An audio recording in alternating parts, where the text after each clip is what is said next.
And as you saw, the picture there, the Thalden Pavilion, and again, by synchronicity and things that are meant to happen, Barry and Catherine Thalden had created the pavilion, and then when we met together at one point, and there was an idea, well, we'd like to have that there, and we sat down with them, and Barry said, would you like to have that there?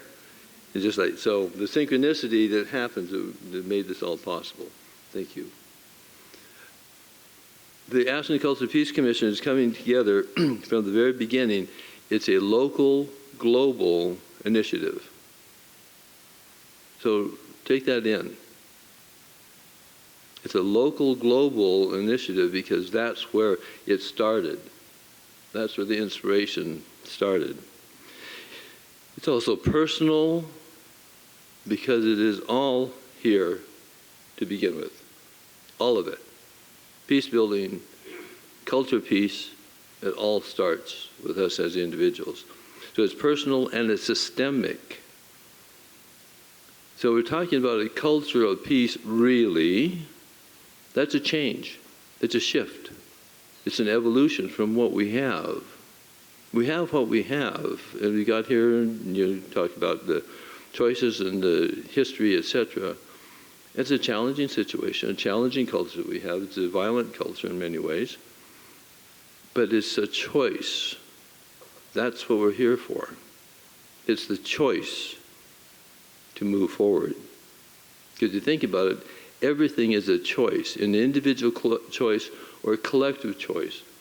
And we created our structures, our government, to make the choices, to help us move forward.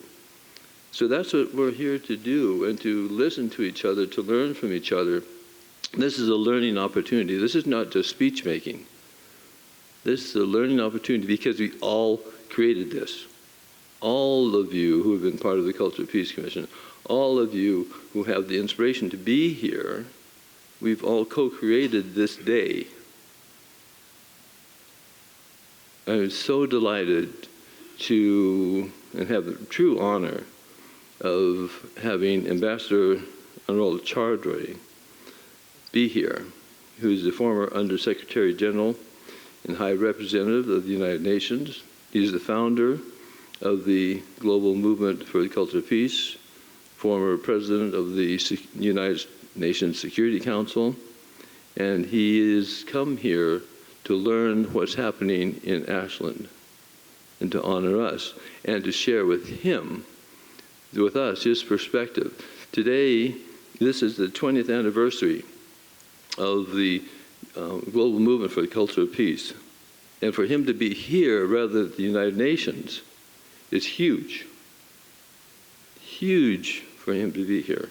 Huge honor and a huge learning opportunity for all of us. Ambassador Chowdhury.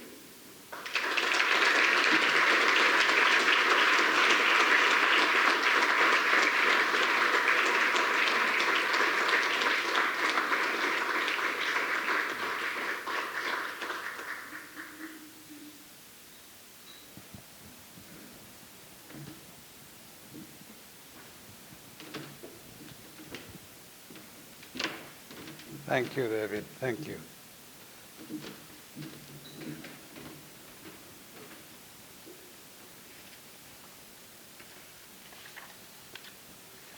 Thank you. Thank you very much. I'm happy to be here. By the way, today is the International Day of Peace. So happy International Day of Peace to all of you.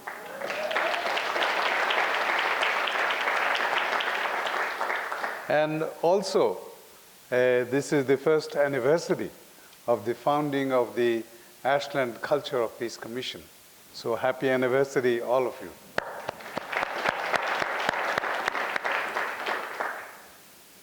It is a distinct honor for me to be invited as the keynote speaker at the Ashland Global Peace Conference, organized by the Ashland Culture of Peace Commission, popularly known as ACPC, in this pretty city of Ashland.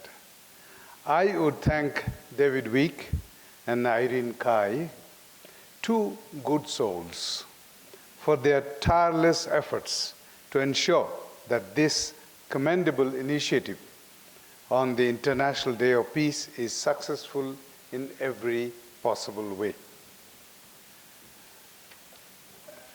In the program, I find that organizers gave me 45 minutes to speak. So be ready and fasten your seat belts. But maybe I'll not take that long. But I would like to also have an opportunity, if there is some time left for me, to have an interaction.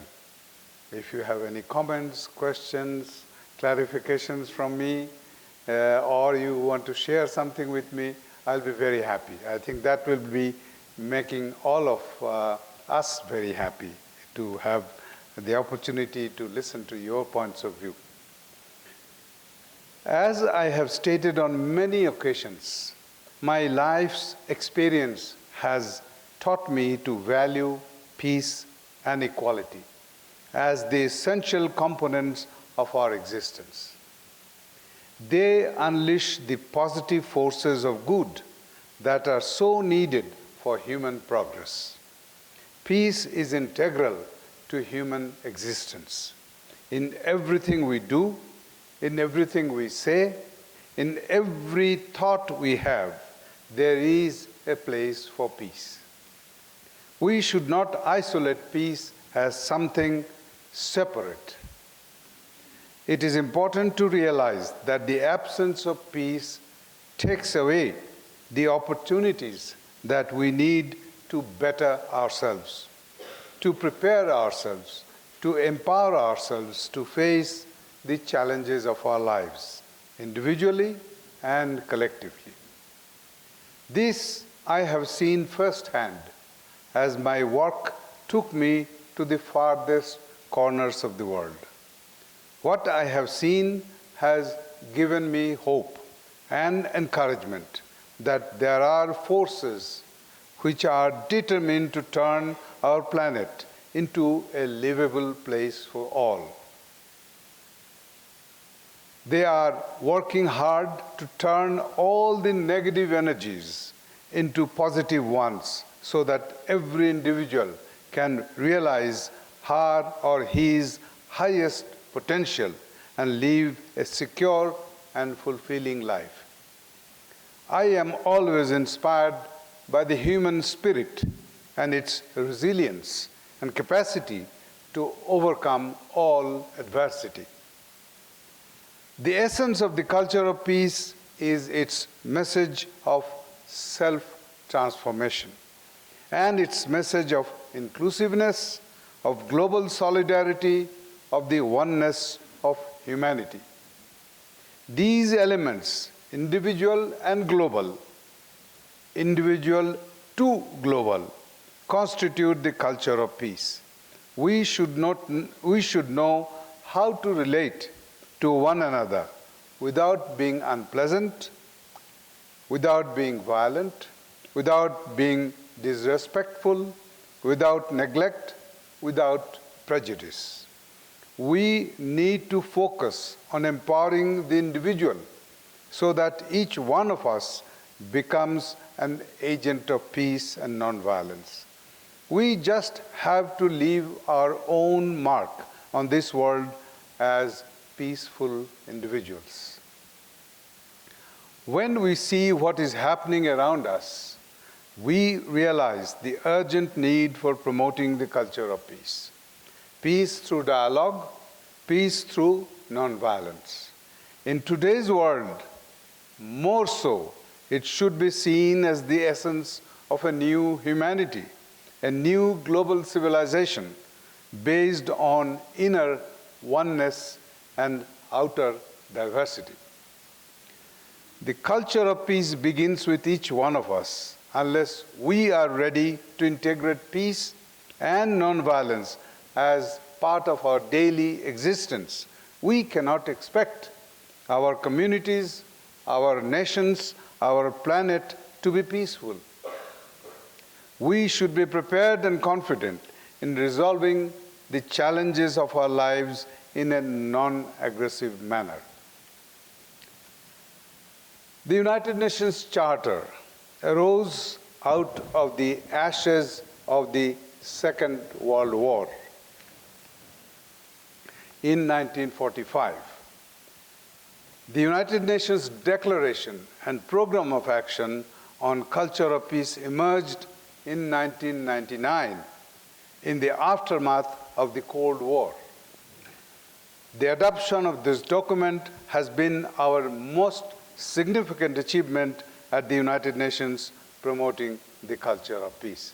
And this is the booklet which contains the Declaration and Program of Action. And this is, by the way, the special 20th anniversary commemorative edition of that document. 2 decades have passed by.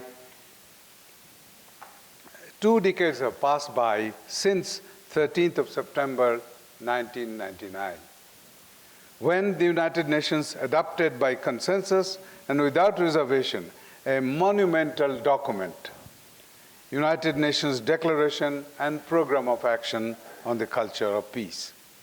That transcends boundaries, cultures, societies, and nations.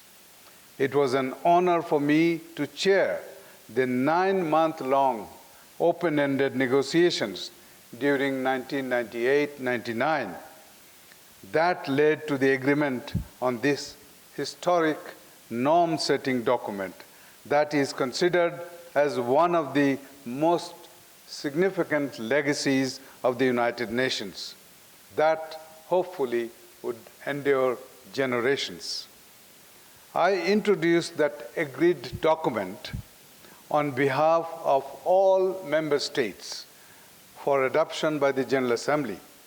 Through this landmark adoption, the General Assembly in 1999 laid down humanity's charter for the new approaching millennium. This document explains, outlines, and defines everything that the international community has agreed on as the focus on the culture of peace. This historic document is considered as one of the most significant legacies of the United Nations. I said that earlier. I would reiterate that. I would always treasure and cherish that opportunity for me to make my humble contribution. For me, this has been a realization of my contribution to humanity's good. For the last 2 decades, my focus has been on advancing the culture of peace, and I have continued to devote considerable time, energy, and effort to do that. Very significantly, this document articulates that the culture of peace is a process of individual, collective, and institutional transformation. And I emphasize the word institutional. Unless we do that transformation, do that change, things would not move the way we expect. Transformation is the most essential relevance here. The program of action identified 8 specific areas which encourage actions at all levels: the individual, the family, the community, the national, regional, and of course, the global levels. Though the Declaration and Program of Action is an agreement among nations, governments, civil society, media, and individuals are all identified in this document as the key actors. No other UN document has focused on the individual dimension of one's contribution. So this is a very specific element of this document. It doesn't matter which professions you belong to, you have a role to play. To accord an enhanced profile to the concept of the culture of peace, Since 2012, successive UN General Assembly presidents have convened an annual UN high-level forum on the culture of peace to provide an inclusive, participatory platform for UN member states, civil society, media, private sector, and other interested parties to exchange ideas on the implementation and of the declaration and program of action. Last December, the UN General Assembly adopted a resolution to observe the 20th anniversary of the adoption of this historic document in an appropriate and befitting manner. On 13th of September, the exact date of the adoption 20 years ago, through the convening of an UN high-level forum on the culture of peace. And this was convened by the General Assembly President, and that happened last Friday, 13th of September. I want to underscore one particular aspect in this context. In the culture of peace movement, we are focusing more attention on children because that contributes in a major way to the sustainable and long-lasting impact on our societies.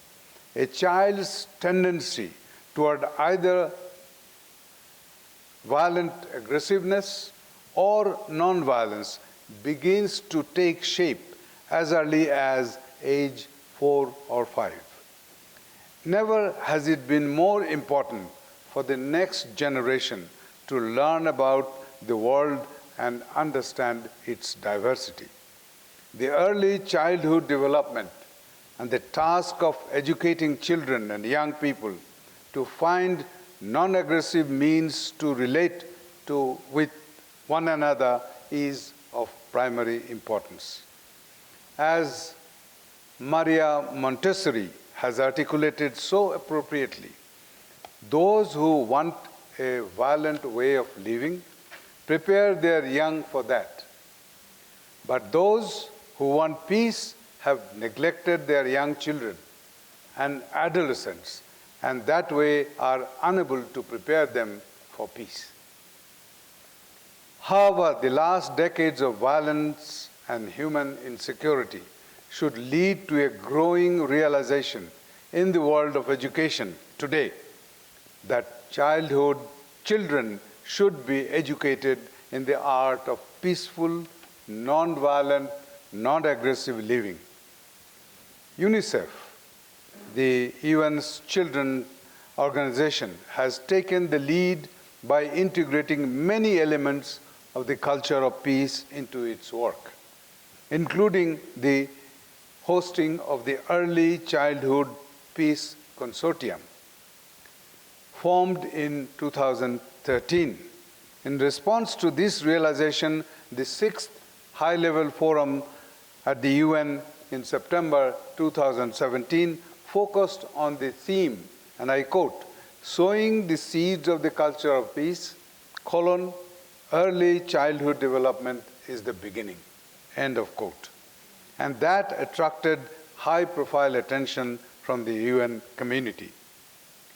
In recent years, we have seen increase in the engagement on the culture of peace. The culture of peace as an expression is being referenced more and more in political and civil society statements. Here, let me quote what my dear colleague and friend, former UN Secretary General Kofi Annan, had famously said, underscoring the need for the culture of peace. And I quote him, "Over the years, we have come to realize that it is not enough to send peacekeeping forces to separate warring parties. It is not enough to engage in peace-building efforts after societies have been ravaged by conflict. It is not enough to conduct preventive diplomacy. All of this is essential work, but we want enduring results. We need, in short, the culture of peace. End of quote. The United Nations 2030 Agenda for Sustainable Development with 17 global goals mentions in Goal 4 on education that all learners should acquire knowledge to promote, among others, the gender equality, culture of peace and nonviolence, and global citizenship. Civil society has done the most to advance the cause, as this conference is an evidence, in which the global movement for the culture of peace has taken a lead in developing a coalition of civil society organizations and work with various actors promoting the culture of peace. Individuals, as the core of civil society, have also done a lot, especially as educators at all levels. I have great pleasure teaching the culture of peace as a learning cluster course at the Soka University in Southern California, regularly since 2009.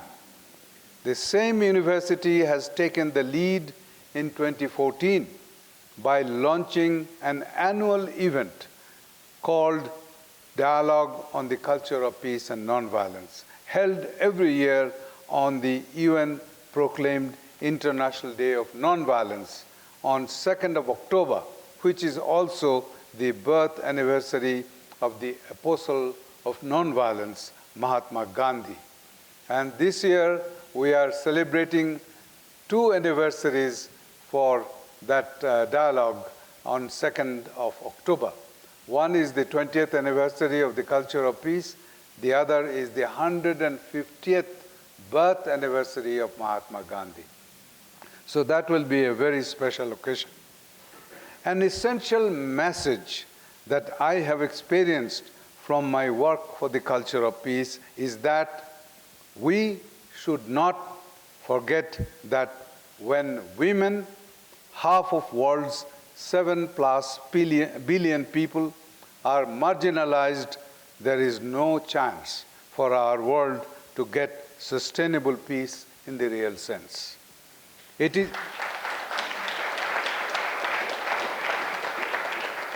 is my strong belief that unless women are engaged in advancing the culture of peace at equal levels at all times with men, sustainable peace would continue to elude us. As I reiterate time and again, women bring a new breadth, quality, and balance of vision to a common effort of moving away from the cult of war towards the culture of peace.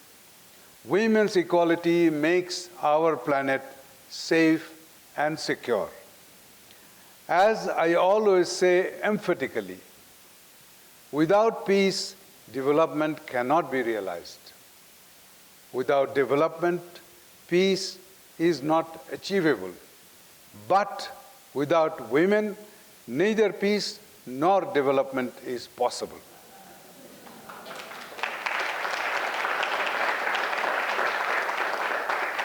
Last March, it was very encouraging for me to know firsthand from the Ashland Culture of Peace Commission's leaders, David Wick and Irene Kai, about their determined and committed collaboration. Since the inception of the Ashland Culture of Peace Commission in 2015 as a local global initiative to co-create an on-the-ground, practical, and evolving local culture of peace.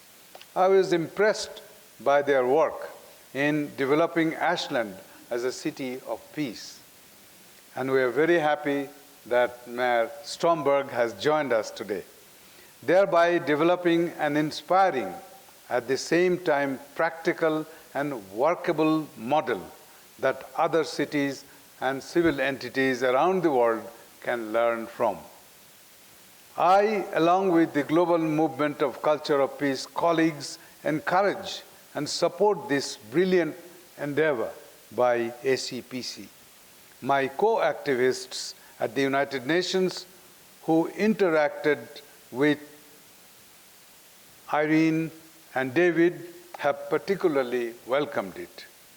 I believe ACPC's work with the United Nations will provide the needed experience-sharing opportunity. ACPC has shown its creative local globalism by installing the iconic peace symbol, the World Peace Flame Monument, in Ashland, which is inspiring the younger generation to inculcate the culture of peace in each one of them. And I see Finn Taylor here. Both individually and collectively, it's Keep the Flame Lit campaign. And also, I see we put You Are the Flame. That slogan would be a constant reminder to the children and their guardians to do that. And I am very happy to say that yesterday I had the pleasure and honor of visiting the Peace Flame Monument, and with the presence of the children there, I was delighted, absolutely. And I had also the pleasure of giving the flame keepers a certificate of recognition.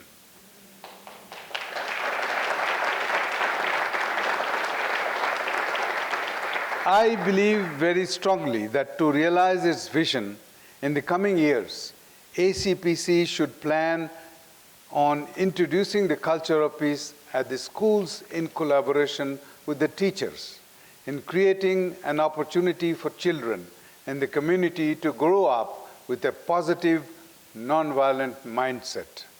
This does not mean necessarily a change in the formal educational setup. It would mean that while acquiring their knowledge through regular education, students should understand the value of having a peaceful, nonviolent attitude in every aspect of their lives as they grow up. In this scenario where family plays a major role, ACPC can provide an opportunity for parents and teachers to support each other in this effort.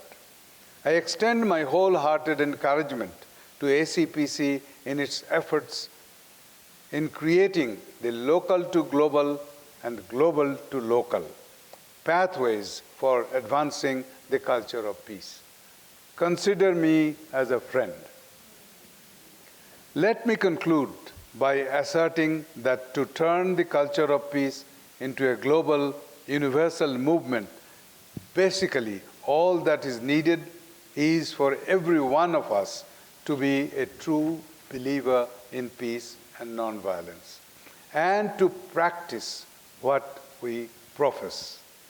Whether it is at conferences and events such as this, in places of worship, in schools, and in our homes, a lot can be achieved in promoting the culture of peace through individual resolve and action. Let us remember that the work for peace is a continuous process. Each one of us can make a difference in that process. Peace cannot be imposed from outside. It must be realized from within. Let us embrace the culture of peace for the good of humanity, for the sustainability of our planet, and for making our world a better place to live for all. Thank you.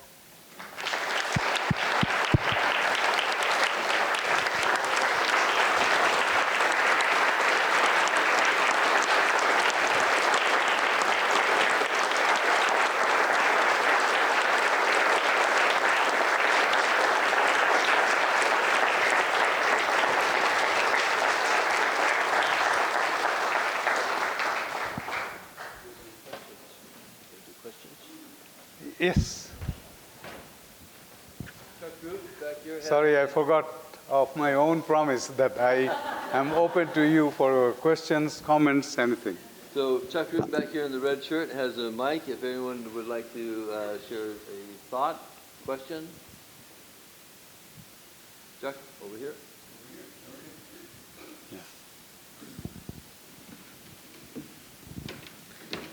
Thank you very much for your inspiring presence and presentation. Yesterday, I was standing in a group of people, one of whom was the president of SOU, and there was a discussion about pursuing a peace studies program. As I've been listening to you today, and we noted how peace studies programs were started many years ago, some of what they're about continues to be applicable today. Some of what they contain, not so much. What I'm struck by today is the difference between saying something like peace studies and culture of peace studies. I'd really appreciate your wisdom about the difference between those and what you might offer in terms of pursuing that vision. Thank you. Thank you. This question is asked to me by many of my students because they feel that peace studies has been there for long, and everybody says we believe in peace, we work for peace, and so what is a big deal by saying the culture of peace? To that, I generally say, when we talk about peace, we believe that action lies with somebody else. It is the politicians, the diplomats, or other practitioners will take the initiative. When we talk about the culture of peace, we know well that it starts with me. It is I who has to take the first step. And that is what is a subtle difference between that. Because we go on a street protest or march and then come back home and then leave the life not so pleasantly or not so peacefully. So we believe that our responsibility as a concerned citizen is ending when the peace march ends.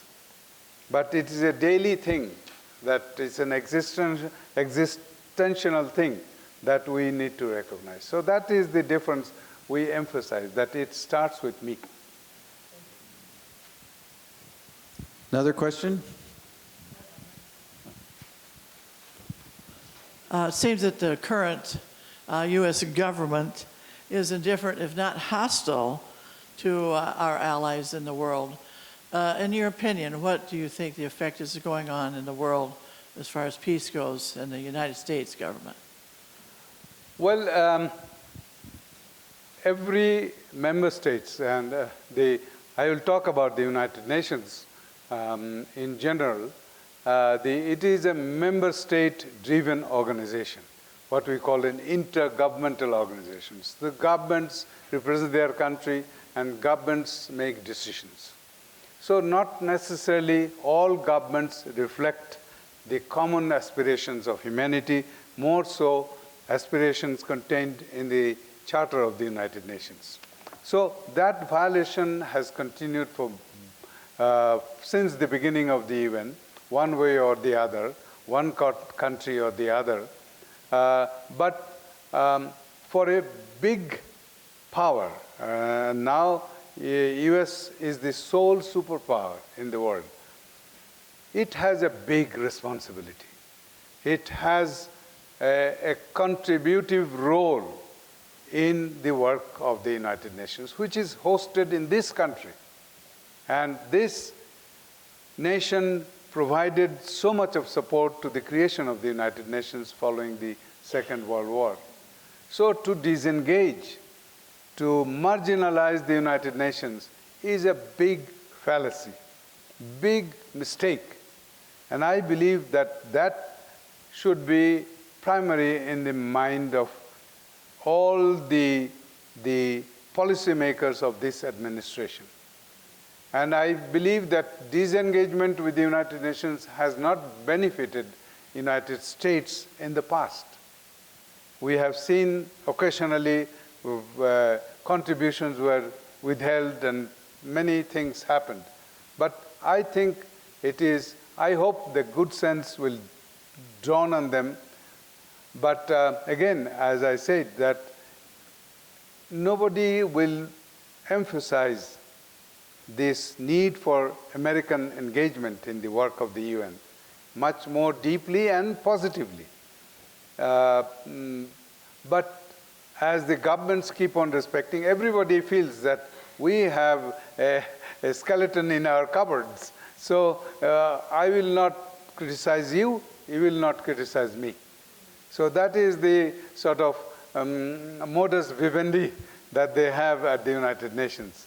But I believe that we as civil society, and I as a person who has worked with the government, my country, Bangladesh, who has worked with the United Nations, and now I'm working with civil society, trying to promote the culture of peace and women's equality. So that I think all of us should speak up. Maybe voice of conscience should come from us. Maybe the governments will be constrained by their own compulsions. But that doesn't mean that we should not speak up.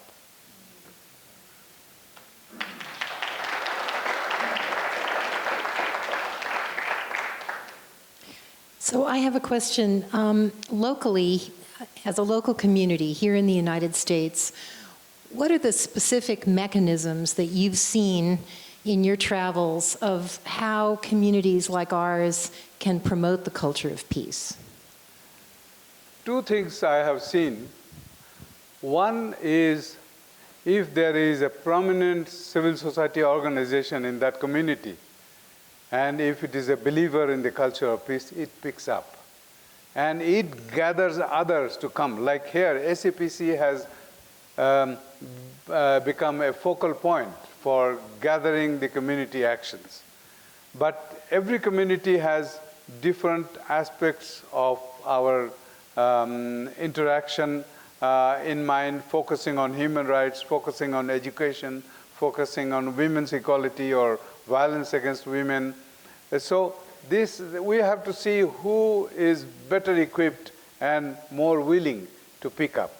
The other thing that I have seen is like here, with the mayor being here, the mayor has taken the lead. A forward-looking, a positive thinking mayor believes, if he or she believes that peace and peacefulness is good for my community, my people, they would come forward. And I think that is the two things I have seen myself which works. Media can also do some work.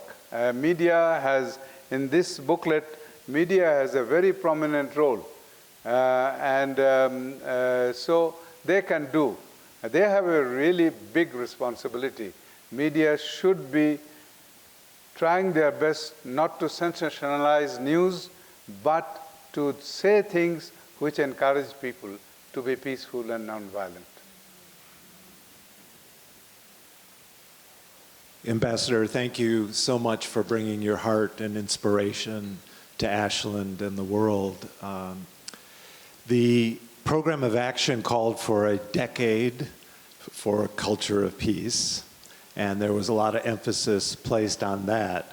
I'd really be interested in your assessment of when you hit that decade point, we're now at the 20-year period, as to what have been the obstacles that you've encountered internationally, nationally, that impact perhaps the progress one would have dreamed of for the 1 decade of peace and now a second. So how, for having a culture of peace, do you see the kinds of obstacles that we're facing? Thank you. That's a very perceptive question. While we get encouraged by many positive things, but there are things we need to take into account. Briefly, I would say that the last 3 years of the last millennium had a regenerated energy in a different way following the Cold War. 1997, we decided on a resolution to declare the year 2000 as the first year of the millennium, as the International Year for the Culture of Peace. And then I received a letter from, I think, 12 or 13 living Nobel Peace Laureates saying that 1 year is not enough for the culture of peace. So we need to declare a decade. And he said that we should understand that we are promoting the culture of peace for the good of the children of our world, so that they pick up their responsibility when they grow up. So they suggested a decade, and so finally, at their suggestion, we declared an international decade for the culture of peace and nonviolence for the children of the world. 2001 to 2010. So 2000 was the year, and then 2001 to 2010 was the decade. And when the decade finished in 2010, 2011, we started trying to find out, to keep the energy going. We started in 2012 with the high-level forum on the culture of peace, convened by the President of the General Assembly. I should say very clearly and categorically that is the governments of various member states, they are the slowest in promoting the culture of peace. So they are a big laggard in terms of energizing people, talking about the culture of peace. Even if you can provide space to civil society to work for the culture of peace, the governments will do well. But now, slowly and slowly, we find globally the space for civil society is shrinking. And that is a big challenge, and we were talking about that on last Friday, on the 20th anniversary event, that the space for the civil society organization. But civil society has continued its momentum, as I said in my speech. The governments, the democratic system actually works against a government's working on something longer term. You know, every system has 5-year or a 4-year term of office, and every government wants to be re-elected. And they think that talking about culture of peace, talking about human rights, will not get them the votes. What gets them the votes is something different. So that is I call it a democratic challenge, because democracy gives us a free and fair election to elect every 4-year or 5-year a new government. And each government or each political process wants to stay in power. Going to power is the aim of every political party. And if they are working for that, they think that culture of peace is not important for them. Because the longer term, there is in very few countries, there is a national consensus on some common goals. So that is the big challenge we continue to face, how to energize a government in power to talk about culture of peace without feeling that we are wasting our energy or time on something which will not get us the vote. So that's a big, and civil society again comes in. I think we should, and I have been saying this to the United Nations, which is again also limiting space for the civil society in a big way. Because of security reasons, because of pressure from the governments, so civil society has a peripheral role. So I believe that United Nations stands on 3 legs. One is the member states, second is the UN Secretariat led by Secretary General, and the third is civil society. It cannot stand on 2 legs, it will fall. So civil society's role is very important. And sooner the United Nations Secretariat, the bureaucracy understands that, sooner the member states understand that, better is an opportunity for resolving or reaching the goals of the Charter. So this is a big challenge. So governments are a big challenge, and shrinking space for civil society, again, being done by the government and other multilateral organizations, is a big challenge.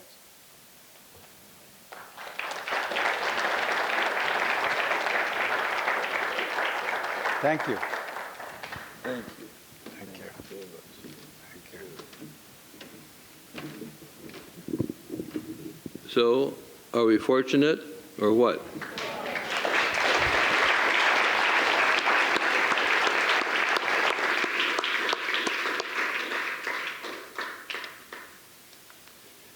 The resolution that Ambassador Chowdhury had mentioned, the Declaration of the Culture of Peace and a Program of Action, that can be found online.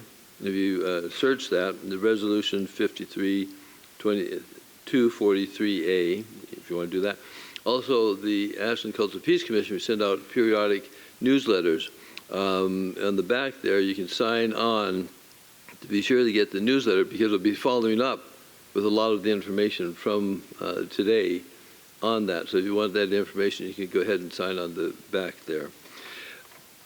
Ambassador Chowdhury also mentioned that about civil society and our community, and Mayor Stromberg, which is also brings in our city council. May 16th, 2017, if you recall, the city council had a proclamation. And the proclamation was joining the International Cities of Peace and also proclaiming Ashland as a city of peace, which means it's the direction, it's the intention, it's moving forward. Where it also says, now therefore the city council and mayor on behalf of the citizens of Ashland do proclaim the city of Ashland, Oregon, a city of peace in perpetuity, and encourage city and community leaders to work with concerned citizens to develop policies and procedures that promote a culture of peace in our region.